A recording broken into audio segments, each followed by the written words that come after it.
Well, hey, what's going on, everybody? It's me, your friendly neighborhood Spider-Man, and I'm here filling in for your boy, the Seaman. He's running a little late doing some errands for a party. And oh wait, my spidey senses tick. Ooh, the Seaman is real close. Well, I better get out of here. I don't want to eat up his spotlight when he gets here. So have a happy New Year, everybody. Well, hey, what's going on, everybody? My name is Corey, better known as the Seaman, and I want to welcome you to another edition of the Seaman's Cinema Sit Down. Sorry for running a little late there. I hope you got to see my buddy Spiderman. He said he was going to stop by and help me out by getting this one going. But then I got here and he was gone. So I hope he stopped by. I love that guy. I mean, he's a hoot. I mean, look, my New Year's Eve pajama party that I go to every year at my buddy's. Rocking the Spider-Man onesie. You know me, I love some Spider-Man. But you know what else I love? I love me a good top 10. And since it's New Year's Eve, it is time for yet another Seaman's top 10. But not the full top 10. If you're interested in my full top 10 of 2018, check out this video right up here. It'll give you all the info on our live stream we'll be having tomorrow, 3 p.m. Eastern Standard Time. We'll get into the best and the worst of 2018. But right now, we've got to get to the best of the second half of 2018. We've, as you know, already done our first half after the first 6 months of the year were over. And, you know, I thought that list was tough to narrow down. As a refresher here, we'll throw it up on the TV. We had coming in our 5 runner-up spots, or honorable mentions, we had Solo, we had Tomb Raider at 14, Tag at 13, Ready Player One at 12, and Blockers at 11, which brought us to our top 10. You know, they'll be up for, the possible overall top 10 I'll take from this list and the list we're about to give. But coming in at 10 from the first half was Annihilation, then Deadpool 2 at 9, Game Night at 8, Jurassic World Fallen Kingdom at 7, Incredibles 2 at 6, Avengers Infinity War at 5, Upgrade at 4, American Animals at 3, A Quiet Place at 2, and good old Spider-Man's buddy, Black Panther, in at number 1 in the first half of the year. And now it's time to talk about the other 10 movies that'll be competing for, Seaman's overall top 10 best movies of the year. And this list was massive, man. I think I got it down to like 16, 17 real easy in the first half comparatively to this, which I had like 30-something movies to sift through. There were so many things I just went in and enjoyed. But we got it down, man. We have 15 movies. There's some unfortunates that are left off that might get mentioned tomorrow. But let's get into our runners up first. And coming in at the 15 spot, a movie that I just thoroughly enjoyed once it kicked in, man. Crazy Rich Asians. The first half hour or so, a little rocky, but when it fell into the 90s rom-com that it was born to be, oh man, nostalgia vibes through the roof, and just so much enjoyable just material. John M. Chu did a wonderful job behind the camera with just a phenomenal cast. Constance Wu, Henry Golding, Michelle Yeoh, Gemma Chan, Lisa Liu, Aquafina, of course, Harry Shum Jr., Ken Jeong. I mean, the list goes on and on and on. And everybody showed up. Everybody was really, really funny. Really dug Crazy Rich Asians. It comes in at number 15 on our honorable mentions list. At number 14, A Star Is Born, the movie that made me cry more than any other movie this year. Bradley Cooper, always tremendous in front of the camera, but boy, was he even more amazing behind the camera. What he did from a directing standpoint, just phenomenal, and what he got out of Lady Gaga, I mean, we literally watched a star be born right in front of our eyes. Dug everything that was going on with A Star Is Born. Is one of my favorite movies of the year, and thus just misses the top 10, but certainly needs to be mentioned. As does number 13, one of my favorite comedies of the year, Sorry to Bother You. Oh my goodness, Boots Riley directing, writing, talk about just a no-holds-barred social commentary, just chock full of satire, man. This movie was so funny, so clever, so poignant, very, very worth the watch. Lakeith Stanfield, absolutely amazing. Tessa Thompson, Always adds wonderful flavor. And then Omari Hardwick. Oh my goodness, man. He really showed up too. As did a couple other guys you might know as Patton Oswalt and David Cross. Obviously the whole bit with Sorry to Bother You was that these telemarketers that were black would put on white voices. And man, that's just the tip of the iceberg on Sorry to Bother You. One of my favorite comedies of the year. Well deserved in the 13 slot in our honorable mentions category. Up next at 12, Mandy. Yeah, you probably all got to be surprised. Be like, Mandy, what do you do? This movie, man, is a trip. I mean, a straight up trip start to finish. But in that type of a genre, and that type of movie, which we've seen before, oh God, did it execute so well. Panos Cosmatos, oh my, man. Everything he was doing from the color palette to the trippy sequences and just the world building that he created. I loved everything that was going on in Mandy, especially Nick Cage's performance. Panos Cosmatos, he handcrafted the perfect movie for Nick Cage. If you're a Nick Cage fan and you want to see a real good Nick Cage flick, check out Mandy, dude. One of my favorite scenes of the year is in that movie. You want to know what it is? Check me out tomorrow when we're talking all of our best and worst of 2018. Which brings us to our final honorable mention slot at number 11. Just missed, broke my heart that it missed the top 10, man, because this was my surprise of the year. I did not see this good of a movie coming from this cast, this director. I didn't see anything this good coming out of this movie. And Searching, wow, John Cho blew me away. Some of the best stuff I've ever seen him do. One of those things that makes you sit back after watching all the Harold and Kumar movies going, damn, I wish the world knew John Cho had this in him back then, because he would have been in a whole lot more stuff, and I certainly hope he gets a whole lot more out of this after this one, because Searching, you're on the edge of your seat start to finish, man. Talk about a great thriller that keeps you, on your toes. Bunch of really good twists. As I said, John Cho was spectacular. Anish Chaganty directed and wrote the heck out of this movie. And the whole cast was just really, really, really good. I dug Searching so much. I wanted it in the top 10 so badly, but just came up shy. So, now that we have gotten through all of our honorable mentions, 5 well-deserving movies that all could have maybe found a way into the top 10, but this year just didn't quite get there. So now, let's not waste any more time, and let's get into the reason that we're all here. The top 10 movies of the second half of 2018, brought to you by your boy, the Seaman. Coming in at number 10, a movie I just saw and absolutely loved. Gave a glowing review when I got home. I was so entertained by Adam McKay's latest Vice. Doesn't quite, I think, get to the levels, of The Big Short. As far as execution, I think there are some things in this that don't work quite as well as it does in The Big Short, but the delivery of a very, very serious subject matter that has very serious moments with this twist of Adam McKay's comedy just works so well in delivering stories that, I think regular people who don't follow these things intimately can follow. And as a non-politic person, I learned so much about Dick Cheney in this movie. And all of the things I thought McKay was doing was just working. Christian Bale disappears. He's nowhere to be seen. He is Dick Cheney start to finish. Just unbelievable performance. One of the best of his career. Amy Adams, always wonderful, playing Lynn Cheney. Very, very strong-minded woman who knew what she wanted, man. And if it wasn't for Lynn Cheney, Dick Cheney probably is never vice president or in the White House. So, like I said, learned so much about, Dick Cheney's personal life and where he came from. So interesting. And then, Steve Carell as Donald Rumsfeld.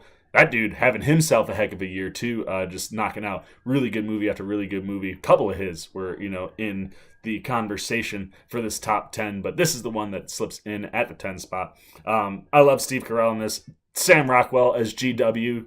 Bush. Come on, man. So good as George Bush. I really, really dug him. I dug the whole cast. This one was a lot of fun, very entertaining, and I thought handled quite well by Adam McKay, both on the writing and behind the camera. Which brings us to number 9. And the minute I saw this movie, I was like, oh man, this is going to be one of my favorite of the year. And then I looked at all of the movies, and I was like, oh man, it's hard to put the favorite into the favorite movie of the year, but it was certainly, the minute I saw it, one of my favorite right away. This movie, coming from Yorgos Lanthimos. If you're not familiar with Yorgos, The Lobster, Killing of a Sacred Deer, two movies I really, really dug. This one, totally different from those, but Yorgos was clicking, man, behind the camera. Really great cinematography stuff. And boy, oh boy, what a cast he had for this, early England, Great Britain, period piece, talking about, the time around Queen Anne and two of her favorite handmaidens, played by Rachel Weisz and Emma Stone, and of course Queen Anne, played by Olivia Colman. Three of the best leading lady, supporting lady, three of the best female actor roles of the year. All three of these women crushed it, man. I loved Olivia Colman. Her Queen Anne was wonderful. And the places that she had to go, she was all over the place, man. She's a little kooky. And Olivia Colman absolutely crushed it. And then just watching Rachel Weisz and Emma Stone go at it. Hysterical at times, moving at times, intriguing, on the edge of your seat. Just really good stuff. I dug the heck out of The Favorite, and it lands at the number 9 spot, because the top 8, look out, baby, we are just getting going. And number 8 was another movie I really, really dug. Again, two really, really strong performances from our leads. Green Book, Peter Farrelly. Heck of a movie, man. This one was just such, again, a story that you're just immediately enwrapped and engulfed in. I was just so ecstatic, just learning more and more about the story. Everywhere it went, I was just like, I want to get into more, because the real life story of Tony Lip and Dr. Don Shirley, what a great story it is, and the actors that Mr. Farrelly had at his disposal. Mahershala Ali, he's been crushing it a lot lately. Everywhere he pops up, he's always good. And getting to watch him play Dr. Don Shirley, I thought he was a classic pianist, man. The way he looks like he's playing the piano in this movie is unbelievable, because he's not playing the piano. The piano you're hearing is not him, but you sure believe it the whole movie. I was so impressed with Mahershala Ali in this one. But then, a little comeback kid style, man. I haven't seen this guy in a long time. Viggo Mortensen just blew me away in this movie. Playing Tony Lip, it was like he was born to play that character, and he is just so good in this movie. I really, really love him as a dark horse. Come awards time, he just wins your heart so quick, and this whole movie wins your heart start to finish. It is a really, really wonderful, and again, very poignant and timely piece, even though it's talking about something from the past. Very, very timely and current, all at the same time. So I loved Green Book. So now, coming in at number 7, this movie, I never in a million years would have thought it was going to be on my top 10 until I went and saw this movie. And when this movie started on Cybertron, look out, you had Seaman hooked right there, and Travis Knight did not disappoint me with Bumblebee in the least, because he kept Bumblebee front and center the whole movie, where the Transformers should be, man. And we should be seeing the Transformers as a central character. Bumblebee he's the heart and soul of that franchise. I've always said it. And he gets you so many times in this movie. His eyes and the expressive nature in which Travis Knight makes his face work. Seeing him intrigued, sad, frightened, excited, loving embraces. There are such warm moments between this car robot and Haley Steinfeld, whose storyline makes so much sense within this story. Without her, we don't have a movie.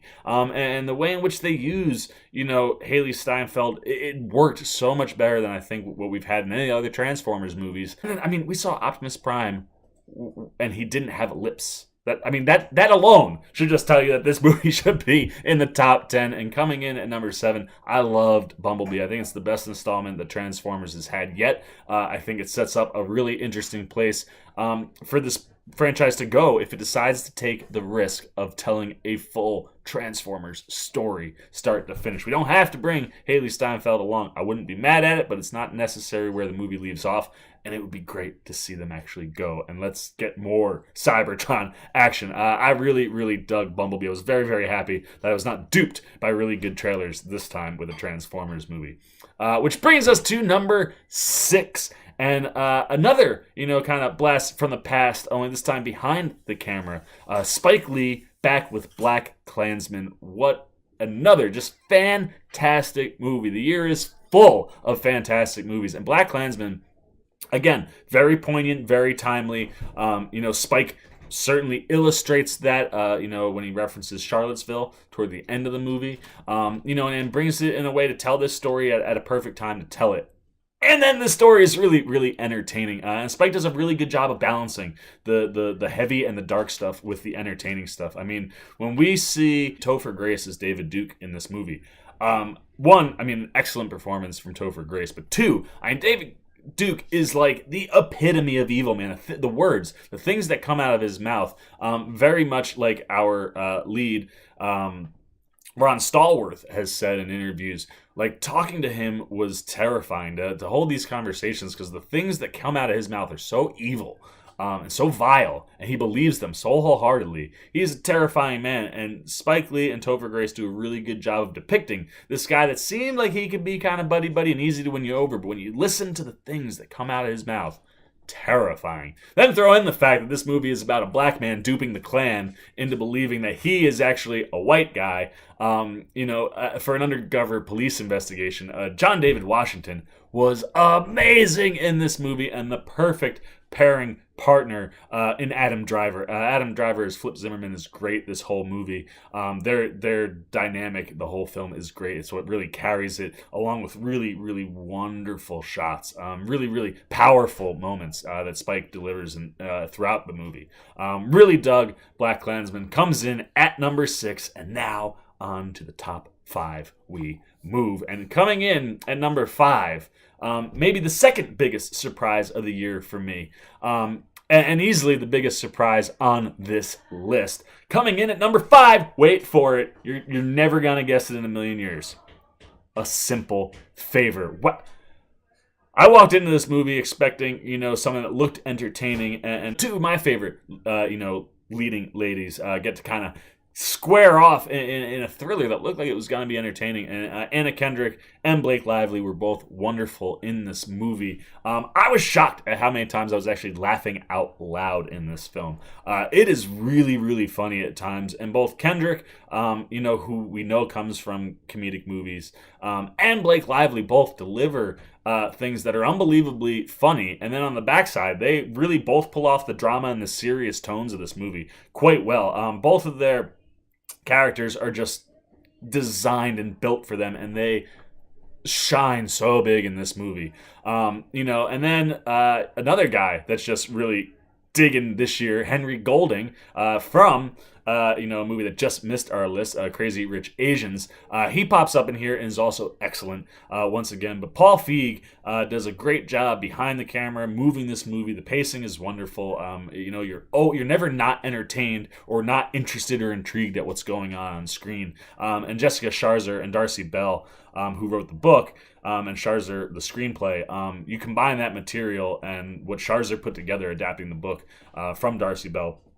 Really, really excellent. I don't know the book. I didn't read it. But if it's anywhere as good as the movie was, goodness me, man. This movie caught me by surprise. And to this day, anytime someone asks me, I'm like, I'm not sure what the full list will be, but A Simple Favor is a movie that is certainly going to be in the conversation for top 10 without a doubt.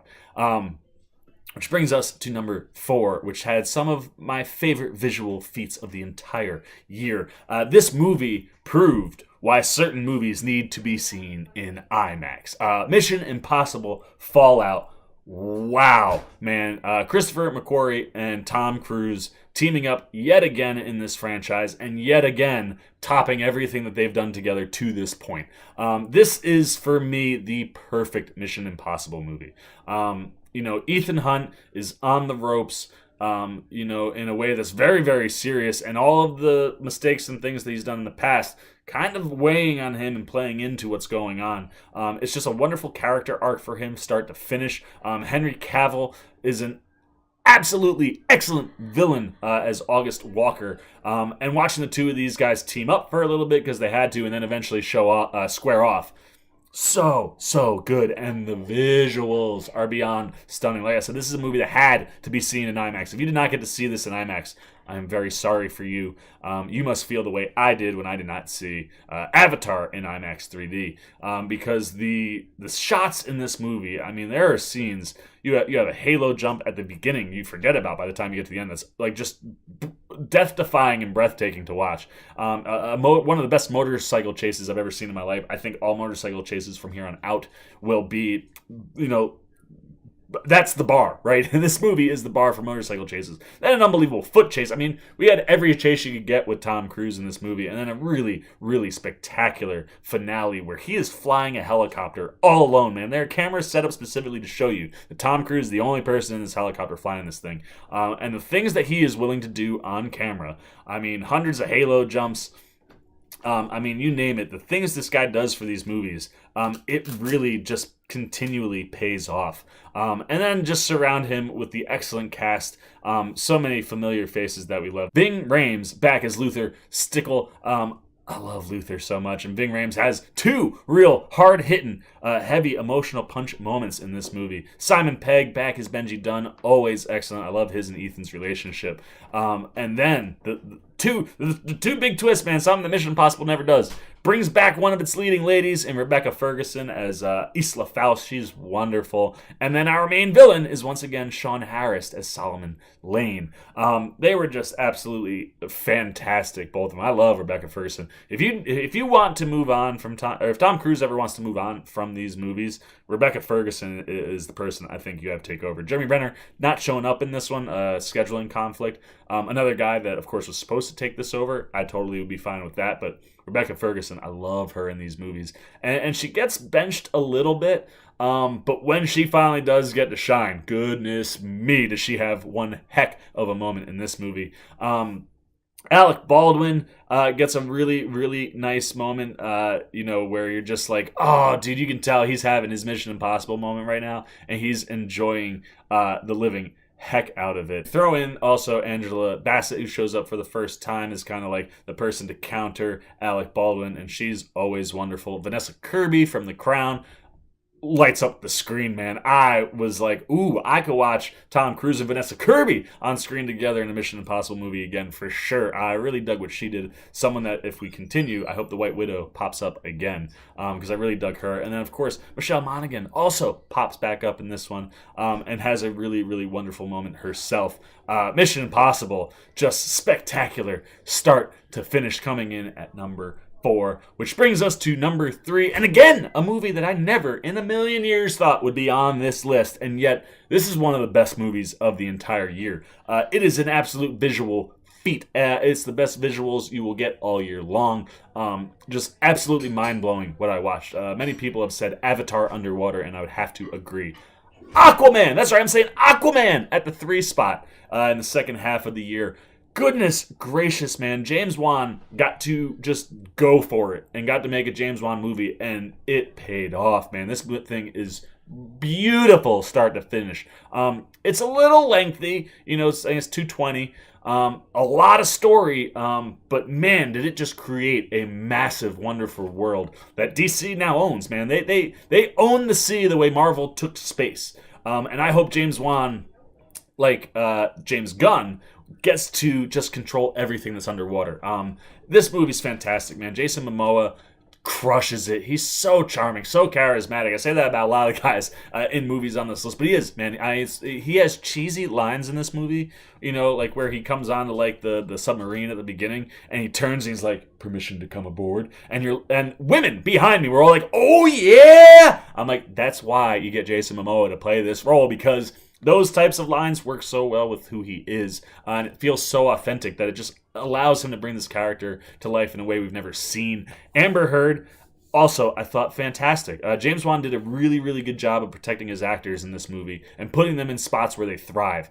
Mira is mind-blowingly good. Her visuals and her power set. I walked out of the movie, I was like, I want a Mira movie now. Someone get on the phone with James Wan and Amber Heard and be like, let's make a Mira movie. Because she is badass and looks phenomenal, dude. That red hair, wasn't sure how it was going to pull off. Woo! Whew, wow. Little Mermaid, take notice of this movie and take some notes, because the way Mira looks, you got to beat that, and she's spectacular. She's got a sequence where she's got like a jellyfish dress on at one point. Oh my lord, just absolutely wonderful. But then throw in the whole cast, right? Willem Dafoe, really, really solid Willem Dafoe performance as Volko. Nicole Kidman as Atlanta, really, really awesome. Doug Hirsch, she gets a really badass moment at the beginning of the movie, and you're like, yeah, Nicole Kidman, good for you. Then our villains, Yahya Abdul-Mateen II, who plays Black Manta. Wow, man, talk about just physical presence. He gets, not nearly enough screen time, but I think there are reasons for that. And when you go see the movie, you'll understand. But the screen time he does get, man, he is physically just a presence on screen. He is not messing around. He's a dangerous dude. And Black Manta was gorgeous. Oh my gosh, man, him shooting lasers out of his eyes. I could look at that every day of my life. It's so freaking pretty. He was excellent. Patrick Wilson brought King Orm, Ocean Master, to life in a way that, again, was just mind-blowing to see. So spot on. He looked perfect, and he was the perfect guy to have on this cast to bring, some extra, a little extra acting chops. As I say, Momoa Heard kind of that level below. But people like Dafoe and Kidman, all elevating the material, and Patrick Wilson was excellent. He was a really, really solid villain. I just loved everything that James Wan was doing here, and this cast. This movie is a ton of fun, start to finish, and it is gorgeous, start to finish. It's exactly the type of movie DC needs right now. Absolutely loved Aquaman. Comes in at number 3 on the second half of 2018. Oh, man. Here we go. This is the big one. This is a big moment. This is so hard to put this movie here and not in the one spot. But when we get to the one spot, you'll understand, because, something I've been talking about from the moment of seeing. But coming in at number 2, so hard to put there in the second half. But Spider-Man Into the Spiderverse. Wow. Again, you want to talk visual marvels. This is some of the best animation I've seen in the last decade. So inventive, so creative, so comic accurate in feeling. This movie is literally like a living comic book. If you read comics, and I've always wondered what it would look like if the pages moved in front of me. That is Spider-Man Into the Spiderverse. Phil Lord and Chris Miller, man, what they produce with this movie is just unbelievable. And what Phil Lord writes screenplay wise, I mean, it was one of these, like, so many people excited to finally get Miles' story on the big screen, something I never thought we'd ever see. And then to throw it into a Spider-Verse movie, I was nervous. I was like, no, man, this should be Miles' moment.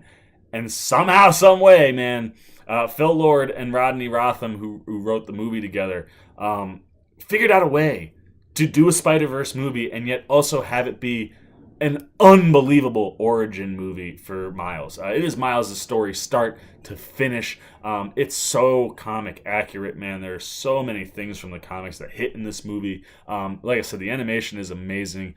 Just the Marvel nods. There's a Stan Lee thing that'll make you cry. And then this cast. This cast was just absolutely perfect start to finish, and it starts with Shameik Moore, who voiced Miles. Absolutely excellent. He's so good. So much so that if you ever brought Miles onto the screen, I'd almost want Shameik Moore to do the live action version of Miles. He was just absolutely excellent, as was his counterpart Jake Johnson, who plays Peter B. Parker, the Peter Parker that gets pulled into Miles' universe, and he's just absolutely wonderful. I love Jake Johnson. His humor just works so well, and he really plays an excellent older Peter Parker. Something I think a lot of Spider-Man fans have wanted to see for a while, and Jake Johnson plays, I think, the perfect version of it. I think this is the perfect Spider-Man movie, man. It's that good. It's certainly right up there with Spider-Man 2 and Homecoming, man. And I think it might be better than both. It is really, just like I said, so comic accurate. The way they use comic elements throughout the movie, amazing. And then just keep throwing in all the characters. Haley Steinfeld, also, again, someone else crushing it in the second half of the year, man. Bumblebee was amazing. Really, really awesome as Gwen Stacy. I'm pumped that Spider-Man Into the Spider-Verse 2 will focus on Miles and Gwen, because I loved their relationship in the movie. I love their relationship in the comics. And I really loved what Haley Steinfeld was doing. Mahershala Ali, again, a lot of names we see multiple times right on this list. He was Uncle Aaron, and just absolutely excellent. Brian Tyree Henry plays Miles' dad, Jefferson Davis. He's really great. Lily Tomlin as Aunt May is phenomenal. Luna Lauren Velez as Rio Morales, Miles' mom. Just fantastic. Just down the line, Zoe Kravitz as Mary Jane, John Mulaney as Spider-Ham, Kimiko Glenn as Penny Parker, Nick Cage on the list again, playing Spider-Man Noir. Catherine Hahn, I won't say what she is, because I don't want to spoil anything here, but what she is in the movie, wow! And then throw in, you got Liev Schreiber as Wilson Fisk. This cast is huge, and they all voice act the heck out of this movie. And they really brought the characters to life, and then the animation really, really brought everything to life. Sometimes it looks 2D, sometimes it looks like you're watching a 3D movie. The characters are like a 2D, three-dimensional type thing. It's just, it breaks your brain the way, I said Aquaman broke my brain, so did this, man. You just watch this, and you're just like in awe of everything that's on the screen. And throw in one of the best superhero stories of the year, easily, and maybe of all time. This is really, really high up on my superhero list for sure. I absolutely loved Spider-Man Into the Spiderverse, and it broke my heart to not put it in the one spot. But the one spot is actually going to two movies. I'm cheating, yes. There's a tie for the one spot, and that's because these two movies are similar, as in they both deal with a specific incident that involves a police shooting. As well as multiple other things. But these two movies were two of the most powerful and moving movies I've seen all year long. And then just talk about poignant and how to have a conversation. What these two movies did, spectacular. First up, The Hate U Give, starring Amanda Stenberg, adapted from the book of the same name. George Tillman Jr. behind the camera. This movie, oh my God, man. Wow. The whole setup is she's at a party with a friend who drives her home. They haven't seen each other. They're kind of talking. He goes back onto the road, doesn't use a blinker, gets pulled over. He thinks it's ridiculous. She's telling him everything that her daddy told her, like hands up where he sees him and all this stuff. He reaches in, gets a comb, and when he comes back out, 2 shots to the chest. And what that does to Star Carter, Amanda Stenberg's character, just takes you on this journey that's just so moving. See it from this young teenage perspective, and how just much more mature and adult she is in these conversations about things of this. The conversations of race in this movie, and like white privilege, and being in the ghetto, and where you come from, and who you have to be in different places. The pressures of high school and how that affects someone, and then finding yourself in this type of a situation. Now you're in the middle of all of it. You really start to see who people are, and it's just all the conversations that happen in this movie are tremendous. So much so that the conversation that Common, who plays, Amanda Stenberg's uncle, who is a black cop, the conversation that the two of them have turns that conversation on its head in a way I was like, wow, they just went there, and they just kind of gave you the other side of the coin, the side of the coin that no one wants to hear when there's a police shooting.